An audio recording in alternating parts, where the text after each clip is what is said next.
Praise the Lord. இன்றைய நாளுக்குரிய வேத வசனம் மார்க் 9வது அதிகாரம் 23வது வசனம். இயேசு அவனை நோக்கி, நீ விசுவாசிக்க கூடுமானால் ஆகும். விசுவாசிக்கிறவனுக்கு எல்லாம் கூடும் என்றார். அன்புக்குரியவர்களே, இந்த அருமையான காலை வேளையிலும் அருமைநாதர் இயேசு கிறிஸ்துவின் இனிய நாமத்தில் உங்களை வாழ்த்துகிறேன். கர்த்தர் இந்த அருமையான வசனத்திற்காய் கர்த்தருக்கு நன்றி செலுத்துவோம். பாருங்கள், நாம் விசுவாசித்தால் தேவனுடைய மகிமையை காண முடியும்.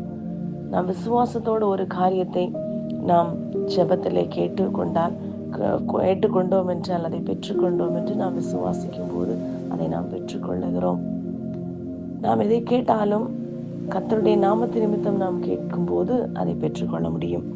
இந்த இடத்திலும் கூட பாருங்கள், ஒரு வியாதியினால் அவதிப்படுகிற ஒரு மனிதனுடைய சூழ்நிலையை கண்டு கர்த்தர் கேட்ட ஒரே ஒரு வார்த்தை, விசுவாசம் உண்டா?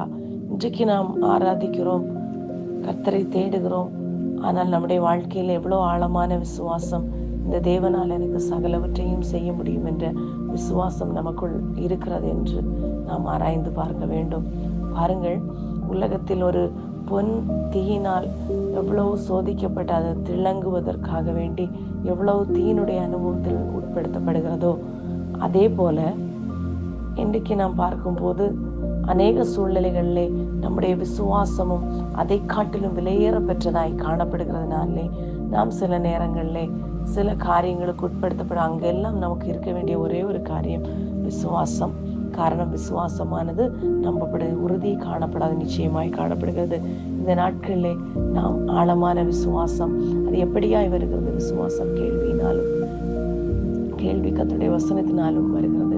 அந்த வசனத்தை தியானிக்கும் போது நமக்கு பூரணமான ஒரு விசுவாசம் நமக்கு உருவாகிறது. அதுபோல கர்த்தருடைய சமூகத்திலே காத்திருந்து, அதனால் தான் கர்த்தருடைய வேதத்திலே அநேக இடங்களிலே சொல்லப்பட்டிருக்க, மத்தேயு, லூக்காவிலே சொல்லப்படுது, மார்க்கிலே சொல்லப்படுது, உங்களுக்கு கடுகளவு விசுவாசம் உண்டென்றால் இந்த மலையை பார்த்து பெயர்ந்து தள்ளுண்டு என்று சொல்லும்போது அது போகும். அவ்வளோ பெரியதா உங்களுடைய விசுவாசம்.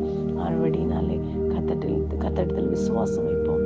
அவரே நம்மை சகலவித வியாதி மாத்திரமல்ல, பிரச்சனைகள் மாத்திரமல்ல, சகலவற்றிலிருந்து நம்மை விடுவிக்க ஒரு வல்லமையுள்ள தேவனாய் இருக்கிறார். கர்த்தர் தாமே உங்களை ஆசீர்வதிப்பாராக.